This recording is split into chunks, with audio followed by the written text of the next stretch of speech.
So thanks very much, Jane. You've disappeared too, and so good to have the impact of our grant explained so well and so thoroughly. Thank you. Now comes the absolutely delightful task of introducing our final five for 2024. First, though, because their selection is the culmination of a great deal of mahi, both from the applicant charities themselves and also the Grants Committee, I'm just going to reintroduce the Grants Committee members and explain how, as a group, the final five was selected. This year's Grant Committee comprised our Chapter Chair, Claire Irons, the immediate past Chair of the Grants Committee, Joan Kiernan, myself and the Chair, our continuing committee members, Terry McGregor, Catherine Schudermacher, Jennifer Belmont, Tracy Porteous and Michelle Lambert, and this year Kate Skeggs also joined this core group. And for the first time, those in the Impact group who were able to do so participated in the grants process, so we acknowledge the invaluable input of Danny Mercado, Roselle O'Brien and Annika Wilner, whose name you've already heard tonight. So such a great group of women, all who shared their experience, their insight, their perspective and contributed fully to our lively discussions. The grants process is rigorous and it follows the same pattern every year. It involves first an open call to local charities to express an interest, then qualifying those charities to ensure that we can actually invite them to apply, which is the next step. We interview the applicants and then, and this is where it gets tricky, I forgot to turn my page. We rank the applicants against set criteria. So by our deadline in June this year, we'd received 17 expressions of interest. 15 qualified and were invited to apply. Ultimately, we received 10 full applications by the August cut-off date.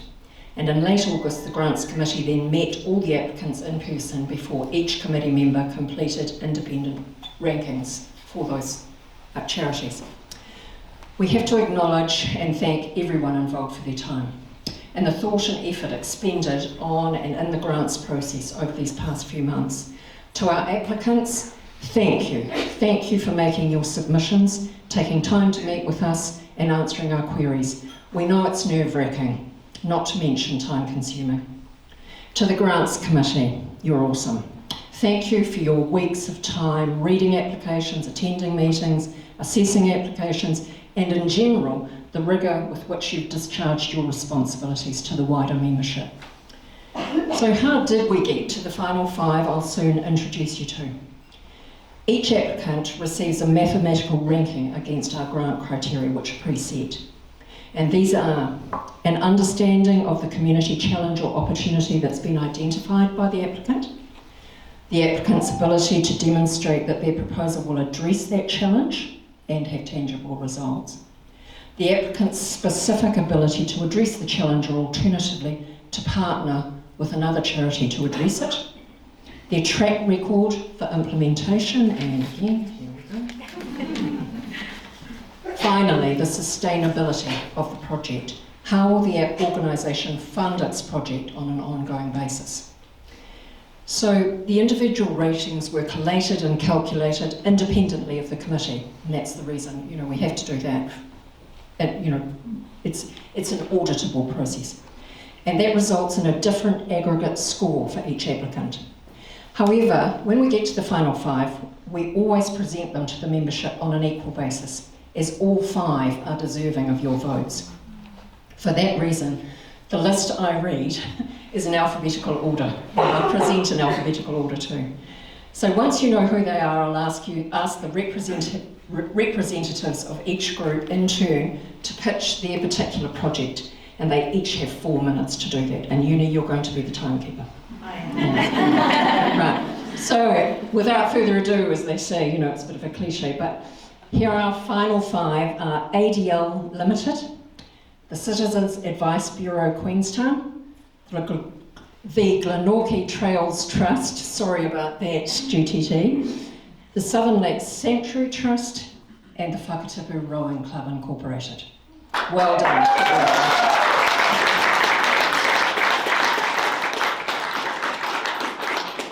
So I'm going to follow that order, of course, and call on the representatives of the various charities. So first of all, Scott Blair and Fiona Brown from ADL Limited.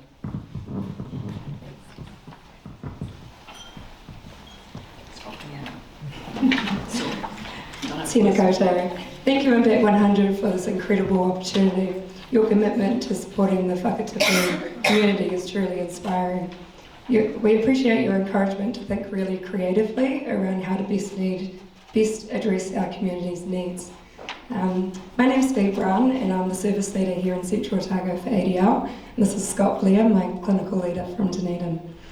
With 30 years experience, ADL has provided therapeutic services to young people and their whānaus, addressing wellbeing, mental health, substance misuse and offending for 12 to 24-year-olds. We've been active in the Central Lakes region for 20 years. When identifying the need in the Whakatipu, one issue stood out, the urgent need for additional parenting support. Raising resilient children in today's complex world is incredibly challenging, and even the most dedicated parents struggle to meet their own and their children's needs without the right support and tools. Despite its rapidly growing population, Whakatipu's community resources are limited, and support structures for parents often fall short. Our community's diversity brings a wide range of needs, leaving many parents feeling isolated and overwhelmed, unsure of where to turn. Young people today face adult-sized challenges, from social media pressures to complex emotional struggles that emerge at increasingly younger ages. This makes it difficult for parents to keep up and provide the necessary guidance. Our proposal is to introduce the Tuning into Kids and Teens parenting program. This is an evidence-based program which offers practical strategies focusing on emotional regulation, effective communication, and building stronger family units. The program runs over 6 weeks with tailored sessions for parents and children and teenagers. The program we propose to run a child and teen program once a term throughout the year with Central Lakes Family Service. Groups can be tailored to cultural and socio-economic needs.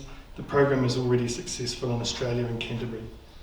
Through this program, parents will learn to connect more deeply with their children, manage their own emotions, create a nurturing environment. This will foster healthier relationships, reduce feelings of isolation, and help navigate complex challenges. The long-term impact will be stronger families, more resilient children and young people, and a lot more connection to community. ADL has committed $38,000 to the project, but to bring it to life we need your support. We are aware that this is one-off funding opportunity, so we've carefully considered ways to ensure the program's sustainability. We've integrated an evaluation component to assess the impact on participants and their whānau, which will provide the necessary feedback and to pursue other funding and secure the program's future in our community. ADL has already a long history of supporting teens. We're excited to partner with Central Lakes Family Service to expand our reach to younger children. We've received the backing of key community agencies, the police, youth, Oranga Tamariki, Youth Trust, all of which recognise the value of this initiative. In conclusion, the need for a parenting program in Whakatipu is clear. By investing in programs like Tuning into Kids and Teens, we're empowering parents to support children to build a stronger and more connected community. Thank you again for this opportunity, and we look forward to the next steps. Thanks so much. Hola a todos. We are Liz and David, and we're both volunteers from Citizens Advice Bureau at Queenstown. We have been part of the Queenstown community for 35 years. We're one of 80 bureaus across the country, and we rank in the top 5 in terms of client seen. We contribute to the well-being of the community by informing, which means we provide trusted information. We also advise, giving practical, non-judgmental help. We advocate when we speak for people when they cannot speak for themselves.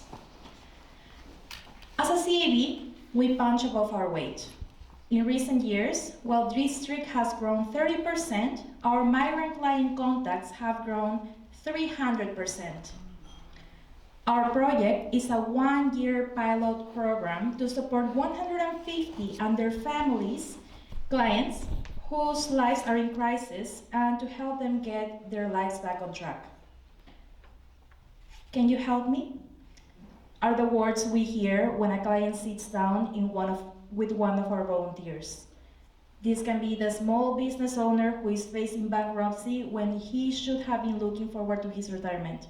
It can also be the woman who came to New Zealand in an arranged marriage and now is victim of family violence. can also be the young man who paid $25,000 in India for a job cleaning rooms in a 5-star motel in Queenstown. A client who survived abuse as a child and is trying to navigate the ACC system, that we all know is very complicated, or a person like me, the visa holder from South America who is being exploited by their employer. These are just some of the heartbreaking stories we hear as volunteers at a Citizens Advice Bureau. It is the CAB that people turn to in times of crisis looking for a solution. And to be clear, we do have limited resources to help them all. We are part of a small community with, let's be honest, large city or large town programs. In the past 2 months, our client numbers are 40% up on last year. Client needs are increasingly complex, and our current operating model does not allow us to meet these complex client needs. Thanks, Liz. Our mission to meet this need is Community Lifeline, a year-long pilot program where we will stand alongside the clients that face crisis, and with them we will help create a sustainable solution to help them overcome the crisis they face. Critically, the client will be assigned a dedicated case manager who will engage with the client to develop a solution that is completely tailored to them. We will access discounted professional specialist services to help them, and we will provide them with limited financial support, all with the aim of helping them get their lives back on track. In terms of impact, we are aiming to support 150 clients and their families in the first year. We believe this will build client resilience, and as a collateral benefit, it will build the capability of our volunteers, and we hope it will attract more people to come and help CAB by volunteering. We know we can't do this on our own. We have to build on the partnerships that we've already got. So this pilot will require greater collaboration with community partners, such as Central Lakes Family Services, Kiwi Kid, Salvation Army, and Happiness House. This grant will allow us to run a 1-year pilot program. We expect to be able to evaluate the program and see success around the 6-month mark in the program. The proven success of the pilot and the feedback that we will receive will allow us to go to current funders and potential funders to ensure that we have the funding to keep the program going beyond the year that we're asking for support now. Basically, by the end of 2025, we aim to have the chance to help 150 families who first reach us with a question, can you help me? Thank you. Thank you. Thanks, David. Thanks, Liz. So next up we have Steve Hewland, who is the chair of the Glenorchy Trails Trust, to introduce the Trust's project, which is the formation of a particular trail he'll tell you about. Thank you very much, Tess. Good evening, and thank you for this opportunity. We are the Glenorchy Trails Trust. My name is Steve Hewland, Chairman of the Trust. The Glenorchy Trails Trust exists to create a network of trails at the head of the lake. These trails connect our communities, provide safe walking and cycle paths, enhance the health and wellness of our residents and tourists, and improve both the economics and sustainability of our local tourism. We are seeking funding to build a trail and bridge. However, it is important to know in the context of your transformational gift that your investment in this trail will have a multiplier effect in outcomes and benefits. Multiplier 1 is that our project aims to build a trail and bridge that connects Glenorchy with the nearby Whakatipu Conservation and Recreation Area, providing access to many kilometres of existing trails amongst the historic scheelite and gold mining facilities that are maintained by DOC. This popular destination encompasses the Mount Judah Heather Drop Track and the Mount Macintosh Loop Track, where there are also hut facilities for accessible and affordable overnight options. Multiplier point 2 is that this new trail will be an integral part of a planned trail connecting Queenstown with Glenorchy. Imagine a world-class trail along Lake Whakatipu. The Glenorchy Trails Trust is working in a collaboration with the Queenstown Trails Trust, the Southern Eco Trails Trust, and the Queenstown Mountain Belt Club to make this a reality. QLDC has already funded the feasibility study. Multiplier point 3 are the community benefits that the Buckleburn Trail will deliver. 1. Safety. The Buckleburn Trail and Bridge will enable the people of Glenorchy and its visitors to access the Whakari Conservation Area in safety, away from a 100km/h road and very narrow bridge that basically stops the access unless you're in a vehicle. 2. Regenerative tourism. There is a wide agreement that the addition of trails connecting Glenorchy to the rich landscape allows local businesses to thrive by creating more opportunities for slow tourism. Similarly, visitors will reap a deeper connection to the area by spending more time exploring and learning about the area's rich history, such as the Scheelite Mine and Stamping Battery at Whakari. 3. Environmental. The trail allows a safe, low-carbon alternative to vehicles driving to Whakari, while encouraging exercise and the joy of being outdoors. 4. Dispersion. Additional trails further help to make Glenorchy a destination for those seeking active pursuits in the beautiful surroundings. This takes pressure off Queenstown area, disperses the expected growth in tourism over a wider area, and brings economic benefits for Glenorchy. And the final multiplier is the numerous direct alignments with district-wide long-term strategies that are seeking lasting impacts. These include Queenstown Destination Management Plan, the Otago Conservation Management Strategy, the Queenstown Lakes Spatial Plan, Queenstown Lakes Climate and Biodiversity Plan, the QLDC Better Ways to Go, and the Whakatipu Active Travel Network, to name a few. The project is ready to go. All design, engineering, consenting and review work for this project is being completed. And upon completion, QLDC will take over the trail and its maintenance. As a professional engineer and project manager, I understand what it takes to deliver these projects. Our team of, our batteries have run out. Did I flick it off? I might have bummed it, sorry. And the farm, where do I get to? We're ready to go. And as a professional engineer and project manager, I don't know how to use a microphone. But I do understand. Our team of talented trustees and I have worked with experienced trail and bridge construction firms to ensure we have an efficient design with solid engineering for a trail and bridge that will last for generations. We have already raised a good portion of the capital funds required. Your transformational gift will help us get over the top and make this project a reality. In summary, your gift will deliver on multiple outcomes and benefits that will have impact across the Whakatipu. Thank you for the opportunity to be considered.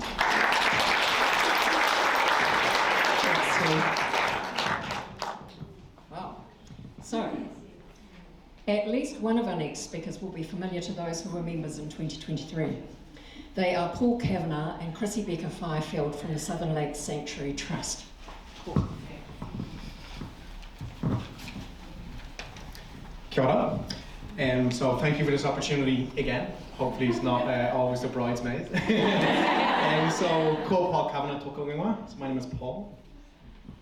Kia ora, and my name is Chrissy. We're from Southern Lakes Sanctuary, which is a community-led conservation project.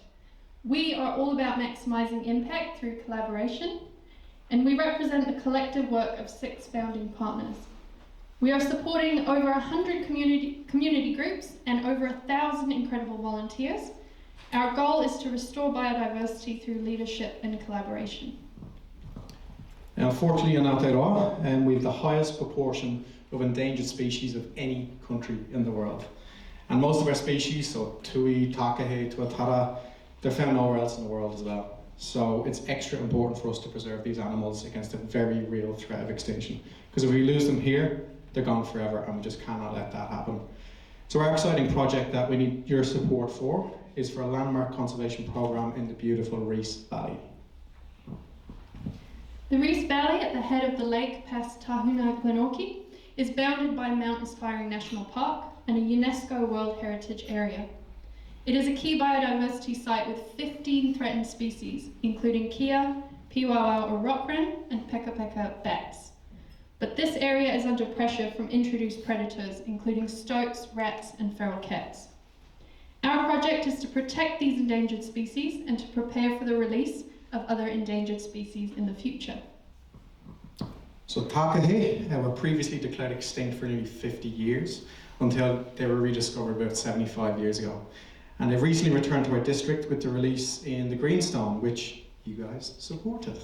And Chrissy and I were both lucky enough to attend that release about a year ago, And it was just incredible seeing this tonga species return to Whakatipu ancestral whenua. Hearing the calls echoing through those valleys again. But there's still only about 500 takahe left in the world, and about half of them are in the wild. I'll do the turn off my page now. So the Greenstone Valley is going to be full with approximately 50 birds. And the recovery programme urgently needs new release sites. And the Reese Valley is the most important release site as it's big enough to sustain a really large population to protect them against extinction. So we are working really well with the landowners, the Scott family, who have been farming there for a whole 5 generations. We're also working with DOC, mana whenua and community for this momentous project. If we're successful, we will install an alpine turk. We'd love to call it the Impact100 turk. A turk is a renovated water tank to provide overnight stay for staff and volunteers. This is crucial for health and safety and improving efficiency as well. We'll also install about 45 additional DOC 200 traps. We'll increase our feral cat control in the area as well, but also ramp up our existing mahi, our existing efforts with checking and maintaining the nearly 500 traps we've got active in that area, all within that takahe zone. We'll also continue with monitoring work, which includes monitoring for predators, but more importantly, monitoring for native species. And this will show the impact of our work. This mahi will benefit all of the native wildlife in the valley, not just takahe. And the benefits for the community will be long-lasting. So like you guys, we're all about impact and working together to increase that impact. What could be more impactful than helping to protect a species from extinction?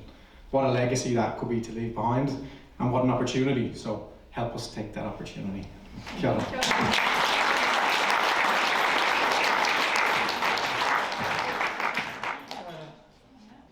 So, and finally this evening, we welcome Amy Wilson-White, Emma Schmitz and Ashton White from the Whakatipu Rowing Club to introduce their mini project within a much more significant undertaking. That's right.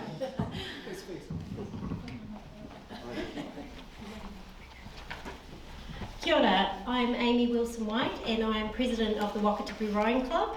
I've grown up here in Queenstown and I've been lucky enough to be heavily involved in sport and recreation for most of that time. For me, hand on heart, I can say that rowing builds great human beings, and I've got a couple of excellent examples here with me today.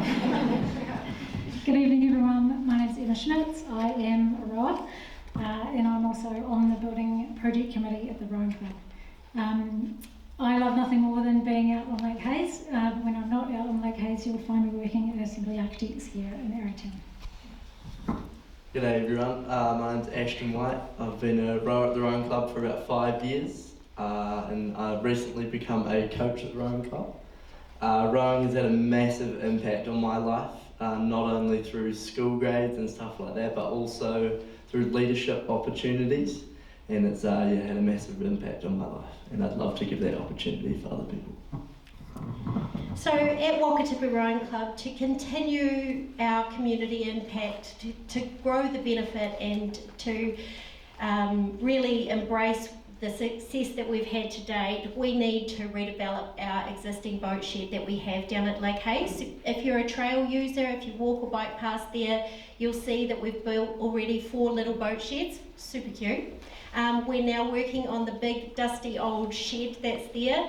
We are adding a kitchen, bathrooms, a large meeting space and an indoor training area that we really want to share as a community facility that will operate like a council facility. So Lake Hayes, you might not know, but the ecology down there has really improved over the last few years, and there's been a lot of people working really hard to make that happen. The Friends of Lake Hayes, Mana Tahuna, the Reforestation Trust, all of those people have worked really hard to improve the water quality and regenerate the native species down there. So we're hoping that along with other water sports communities like the Kayaking Club, the Southern Lakes Multi-Sport Club, that they will join us in having a home at this new building. Currently we operate out of a tin storage shed. We really don't have the facilities necessary for us students to get ready for school. So we don't have a shower, kitchen or bathroom. So currently we're having to walk about 100 metres down to the public bathrooms to get ready before school. And then our parents have to come pick us up to go take us home and shower. So it's a bit awkward. Our group is 100% volunteer based, so everyone who works on this project is 100% volunteer, and they put in many hours every week just to make this facility happen for us rowers. The impact of rowing in the wider community has already been recognised in the past. This is evidenced through the fact that there is a specific provision in the district plan for the advancement of the rowing club at Lake Hayes, which is pretty incredible. For that reason, that we understand that we've got a duty of care to share this facility with the wider community as a shared facility. Once it is complete, it will be highly visible to the estimated 17,000 track users that walk, run and bike past the site each and every month. If we're successful in our application, we propose giving naming rights to Impact100 for the indoor training space, which is right on the foreshore of the lake, promoting the good work that you all do. So Whakatipu Rowing Club has been providing a rowing program for locals since 1958. We're a well-established club, we have a great team behind us and we can take this into the future. Our drivers are growing great humans for our high school, great leaders for our high school and great leaders for our community. The Impact100 grant for us will be the difference between getting bank lending to finish this project, meaning we'll have to rent it out as a function space to pay that loan off, or being able to bankroll it with community funding, and meaning that the community can benefit straight away. Thanks for the opportunity and we hope you'll get behind us. Thank you. So there you go, our final 5 for 2024. Huge congratulations to you all. The applicants are going to be available now, and they can speak with you, and tonight's a great opportunity to find out more from them directly about their projects. This is especially important if you can't attend the awards dinner on the 30th of October at the Cargo Brew Hall. We'll publish written summaries of the final 5's projects after this event, and then at the awards dinner, the final 5 will make their formal presentations on which we'll vote. So it only remains for me, although I think we're going to have a wrap up a bit later on after all our networking, aren't we, Joe? But right now, for me, I just need to say thank you to our final 5 for their presentations this evening. Well done, that was fabulous.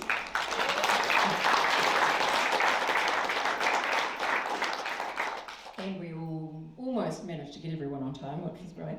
To wish them all the very best in their preparations for the gala, to encourage all of you to make sure you register to attend that gala, and if you can't, then for goodness sake, look out for the voting link and make sure you exercise your vote. So take the opportunity, remember there's the digital suite, the museum, the charity representatives here, have some fun and we'll be back with you at 7:15. Thank you.